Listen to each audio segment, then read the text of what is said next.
Estado, éramos el peligro para las empresas, éramos el peligro para proyectos, y por eso nosotros decimos con toda claridad que hubo un plan de exterminio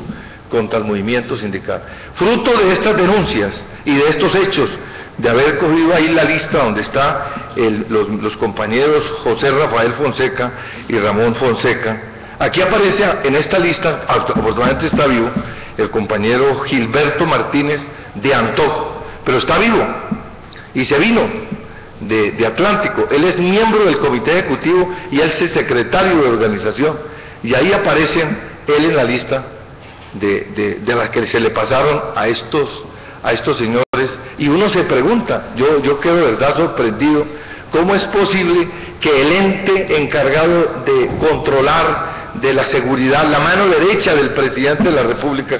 ¿sí? Porque es la mano derecha, que además lo nombra y lo controla, ¿cómo es posible que tenga que pasarle a grupos al margen de la ley, de cual no pueden tener ninguna protección, no se puede tener ningún contacto, no puede garantizarse darle la casa, y entonces nos enteramos de que habían hasta casas para garantizar chuzar los teléfonos? Yo tengo los teléfonos hace rato chuzados, y pues ya qué podemos hacer, porque esa es la realidad. Aquí cualquier persona que no comparte de una u otra manera, o tiene críticas, o hace uso de ese derecho, pues es señalado como un terrorista, un subversivo, un elemento peligroso. Aquí nos ha tocado sacar mucha gente nuestra del país, están asilados, no pudieron volver aquí porque esa es la realidad nuestra frente a uno luchar por unos derechos humanos. Yo llevé el año pasado a la conferencia 98 el caso de la violación de los derechos humanos, del seguimiento que hubo de todos los asesinatos que se dieron en Colombia, y este gobierno fue sancionado, quedó dentro de los 25 países que violan los derechos elementales, y allá estaba el señor Angelino Garzón, que era el embajador, y dijo públicamente delante del señor Somaviva que juraba cumplir con todas las sugerencias, y es la hora que no hay nada. Yo acabo de terminar negociando el salario mínimo y no hubo posibilidades de negociar el salario mínimo. Le pedimos al gobierno negociar todos los proyectos sobre el Estatuto del Trabajo, tampoco, ninguno, no encontramos ninguna posibilidad, y entonces lo que sí tenemos que decir es que durante esos años la agresión, la vinculación, la información fue clara de unos compañeros que hoy no están con nosotros, y que yo sí creo que en eso debe recaer la justicia, porque tarde que temprano, yo sé que tenemos fe en que la ley tiene que permitir que quienes estuvieron en esas andanzas, hicieron esas alianzas y golpearon a hombres y mujeres que le podían servir a esta sociedad para hacerla más humana y sensible, tiene que recaer la justicia. Doctor Tarcisio, dentro de la exposición que usted acaba de hacer, ha hecho la siguiente afirmación: les exigían informes a nuestros escoltas. Sí. Por favor, coméntenos quiénes exigían estos informes, todo lo que usted sepa en relación con este asunto. Los funcionarios del DAS tenían que pasar eso, como ellos tienen sus organizadores allá, entonces tenían que pasar los informes sobre cuál era nuestro recorrido, qué hacíamos, etcétera. Y yo tengo que decirle con toda claridad que los mismos funcionarios, él me decía, tienen que rendir los informes de qué hacíamos, de qué no hacíamos. Entonces sí no era un problema de seguridad, porque una cosa es que le asignen a una persona para que vele por su seguridad integral, y otra cosa es que lo acompañen uno para saber qué hacen y luego dar esa serie de informes, y entonces sí comenzar a sistematizarlos, y ahí encontramos, después de todas estas cosas, que salió a la luz la verdad, que sí habían unos aparatos especiales que se hicieron para el tema de garantizar, concentrar esa información, y luego entonces, claro, posiblemente esas personas más comprometidas sindicalmente, porque en cada uno hay gente mucho más aguerrida, con discursos mucho más claros, pues eran las personas señaladas como los elementos peligrosos, y ahí encontramos los 22 casos, que no es casualidad que en la época que se presenta esa lista, mucho después, cuando dice el señor García, la lista coincide concretamente con los hechos. Quiere decir que la información tenía un objetivo, no era simplemente una información para garantizar que el Estado procediera contra nosotros, porque tenía todo el derecho. Era el Estado, eran las autoridades, eran los jueces, no los paramilitares. Doctor Tarcisio, usted ha comentado que estos escoltas se veían obligados a presentar esta información. Le voy a hacer dos preguntas. La primera, ¿aproximadamente en qué año usted tuvo conocimiento de que se venían ocurriendo estas situaciones? Y en segundo lugar, nos aclare si estos escoltas son funcionarios del DAS. ¿Cuál es la categoría de estos funcionarios en relación con el DAS?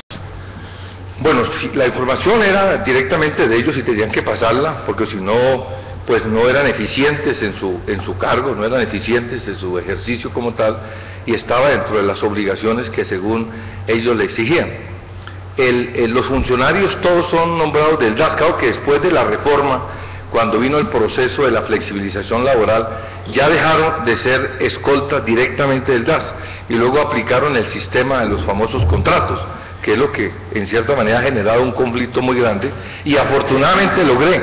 porque después no hace un delito, logré convencerlos y hoy tenemos un sindicato en el DAS. Y ya logramos, además de eso, que se conformara un sindicato sobre los que están en el sector privado, para demostrarles que tienen derecho. Es decir, porque con los escándalos que hubo a nivel del DAS, muchos de ellos nosotros no tenemos nada que ver con las alianzas y acuerdos que hicieron nuestros grandes jefes. Nosotros no tenemos nada que ver, nosotros tenemos el derecho a defender nuestro trabajo, y ustedes vieron, honorables magistrados, que logramos conformar ese sindicato también para defender a esos trabajadores, porque dependen del trabajo para sostener a su familia. Y esa fue ya la etapa de estos últimos meses que hemos logrado accionar eso y darle la protección para garantizar, descubrir y que nos den otros informes claros de lo que venía pasando, porque estábamos totalmente ignorantes frente a todos estos hechos, que queda uno aterrado, queda uno sorprendido, ¿sí? de que las alianzas y los acuerdos con los grandes jefes de los paramilitares, esto es una cosa horrenda, una cosa que no cabe en ninguna sociedad, pero mire usted lo que sucedió, y afortunadamente no lo estamos diciendo nosotros, porque de pronto hasta eso no nos creía el gobierno. Fueron los medios de comunicación, casi el establecimiento, que lo diga El Tiempo, Semana, investigadores de Arcoíris y de igual manera la Escuela Nacional Sindical, investigaciones que hicieron con detalle, haciendo seguimiento y demás, interrogando muchas serie de cosas, pues para nosotros es favorable. Por ejemplo, llegar nosotros a hacer encuentros de las víctimas, para que nos dijeran cómo habían sucedido los hechos, pero no encontrábamos eco,